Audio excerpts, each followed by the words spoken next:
Професор Иванова, смятате ли, че вашата лична история може да бъде част от европейската история? Да. И мога да дам пример. През 1985 година почивахме в Поморие заедно с полски миньори от Катовице. Семейни, бяха с по 2, по 3 деца и т.н. Прекарахме си много хубаво на морето. Ние се постарахме да им покажем България, така да се каже, покрай морето, и в крайна сметка се разделихме като приятели, разменихме по-късно по 2-3 писма и това беше.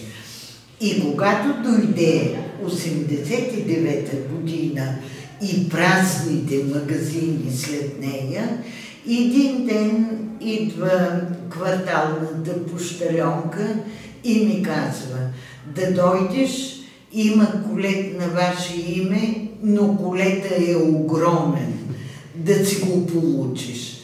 Аз бях много изненадана от кого пък такъв голям колет в това трудно и гладно време. И се оказа, че колетът е от полските миньори. Те гледали по телевизията как са празни рафтовите на магазините и т.н. Какво ли нямаше в този колет? Ма то бяха сапуни, кафета, шоколади, консерви, за каквото се сети човек.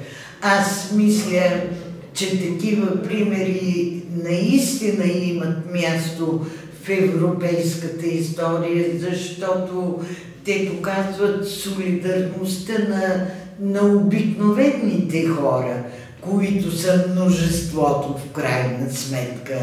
Нали? Така че този личен пример винаги е бил в съзнанието ми, когато се е налагало и аз да помогна по някакъв начин.